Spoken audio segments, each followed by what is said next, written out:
Syariah is the basic, the fundamental value of the zakat itself. So it has five purpose. Zakat has five purpose: the protection of faith, and then the protection of life, the protection, safeguard of or improvement of intellectual, and then wealth, and then progeny and descendants. So it's basically related to this whole goals as well. Some pictures of zakat beneficiaries into traditional herbs, traditional herbs drinking. So it's open as a business, and this is kind of rice ATM. So people can get the rice from some sort of ATM, and it's very useful in rural areas usually. So some things can be done. We can encourage the zakat organization to explore using funds, especially for productive development activities, aligning with other goals of the SDGs. And the development partner can engage with zakat collectors and contributors as new and alternative source of funding and partnership to reach the communities that need it the most.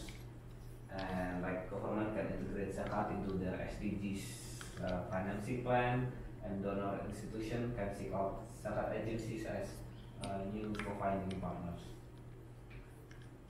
And the challenges in Indonesia is like, we have many differences in culture, ethnicities, religions, and languages, and actually what's more is in the education level, and then because of its remote areas, some people are still at the different level of knowledge and education, and we have limited access of public services, and not all public services comply with national standards, and the availability of data, as we know, data and information is still quite inaccurate in Indonesia.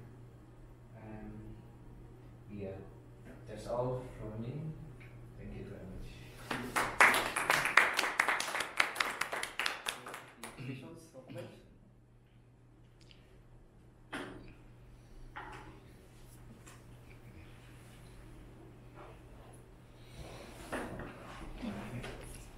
Yeah, honestly speaking, I didn't know zakat before, so it's a new word for me. And is it common practice in Indonesia, Malaysia, or other?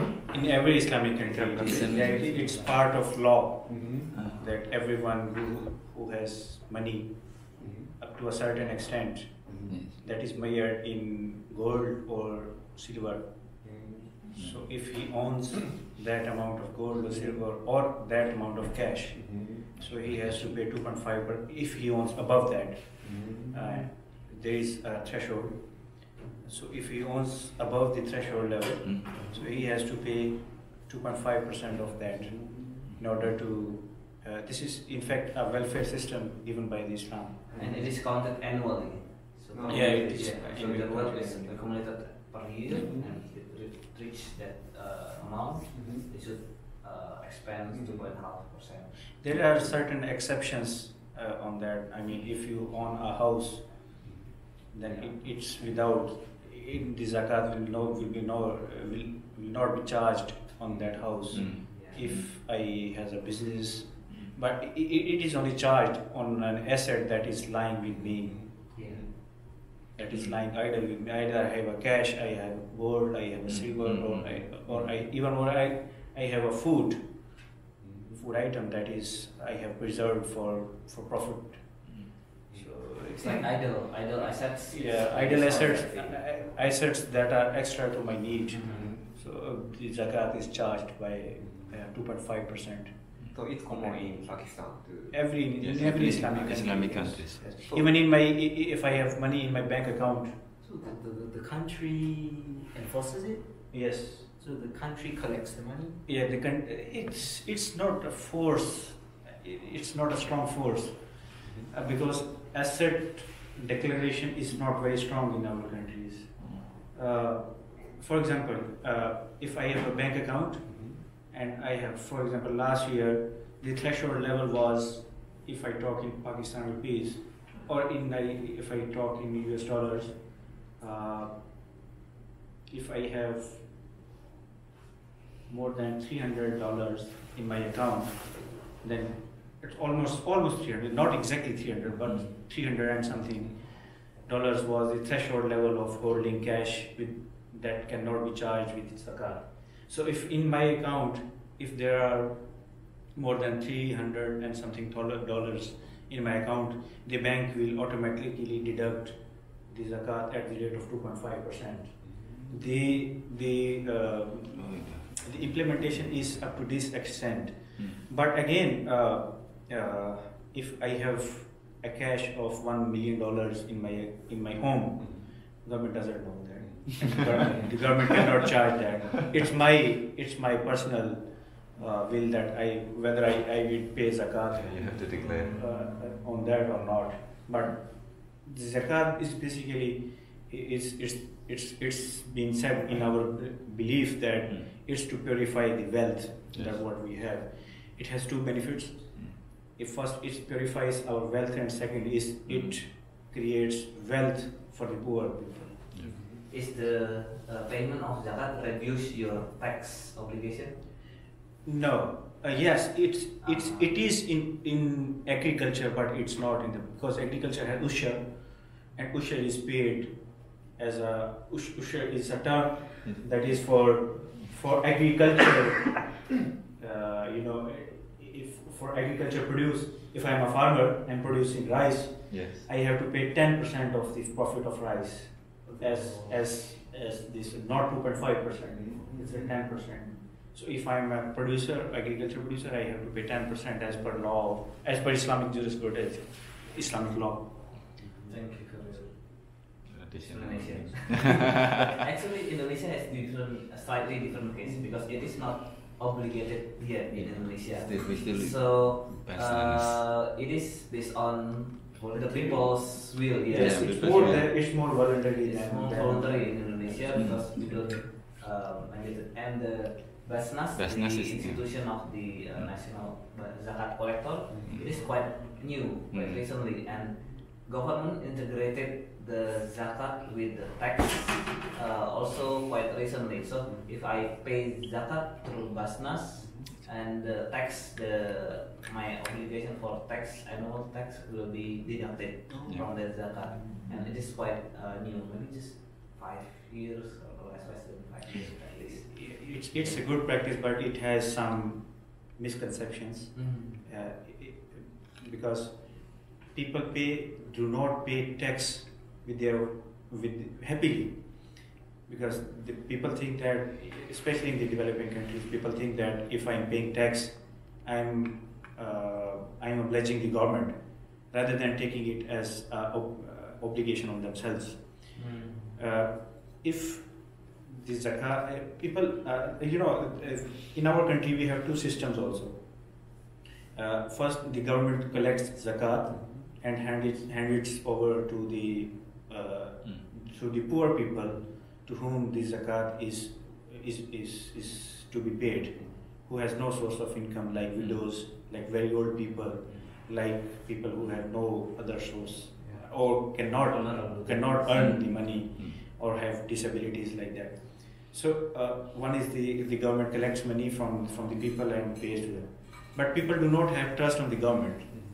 Some people do not have trust on the government. People calculate their zakat from their assets, and they pay to some poor people, 1, 2, 3, 4, or hundreds directly.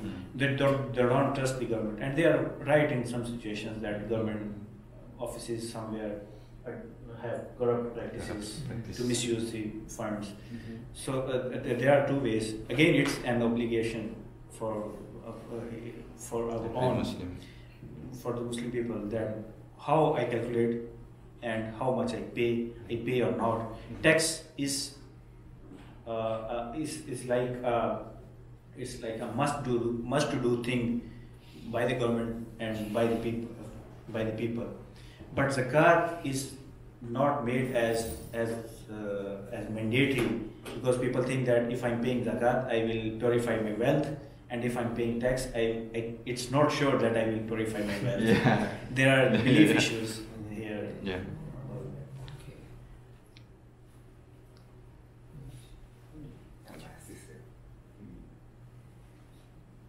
Very new concept.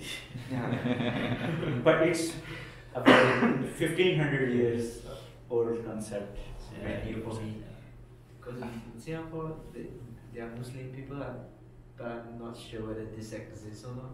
Again, it's a very interesting thing that if I am living in Japan and I have some assets that are beyond the threshold level and I want to pay zakat to purify my wealth, there are categories here. I cannot pay zakat to the family members.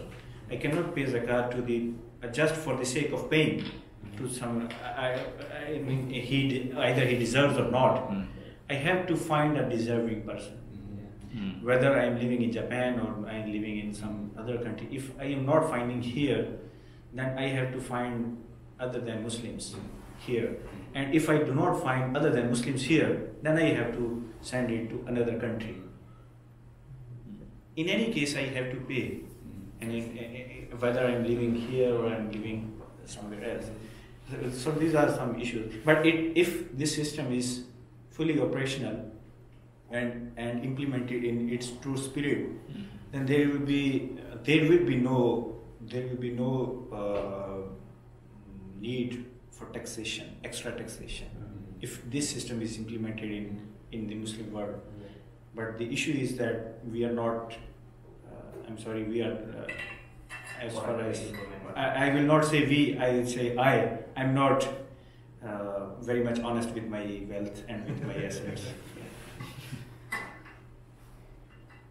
Apart from the zakat, I've heard about Islamic banking. Yeah. There is no interest. Yeah, no interest. Is it common practice? It's current? I'm sorry. May I answer? Thank you. Thank you. In fact, before joining the government service, I was in banking. I served there for almost 4 years. Wow. And while serving in the banking, I was like, as per our belief, the interest is not considered as good. Rather, it is considered bad.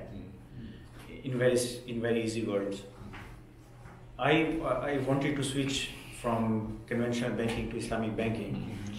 I did some research on Islamic banking. I did research for 6 months on a bank that was pioneer in Pakistan in Islamic banking, and I found that on the front end this is Islamic bank, this is conventional bank, but on the back end they were same. They were all, but there are some procedural differences, but there are some overlapping also. So the Islamic banking was started in order to cut down the interest factors, interest rates and like that, because interest rate is banned, prohibited in Islam. And it is, in Islamic banking, the interest rate is altered by the profit. It is interest in in conventional banking, and it is profit in Islamic banking. So the profit, the term profit, when it goes to the calculation mechanisms, it almost overlaps with the conventional banking. So there are lapses in Islamic banking also. People use the names of Islamic banking just for the sake of their satisfaction, but it's just a satisfaction, I'm sorry to say, but I have made a research on that. Again, it's not to discourage, but it needs a very deep research, the Islamic banking. But yeah, Islamic banking was started to cut down the interest rate and to introduce Islamic concept of trade, Islamic concept of transaction, and an Islamic concept of profitability. I will add to your satisfaction. The definition of your based on their satisfaction is actually it's correct that we try to cut the interest rate. And as I know in Indonesia's banking, we gain the profit, we gain the through profit sharing the profit, because I think the bank invest their money in activities that is in accordance to Islamic laws. So like for businesses of nightclubs or selling beers,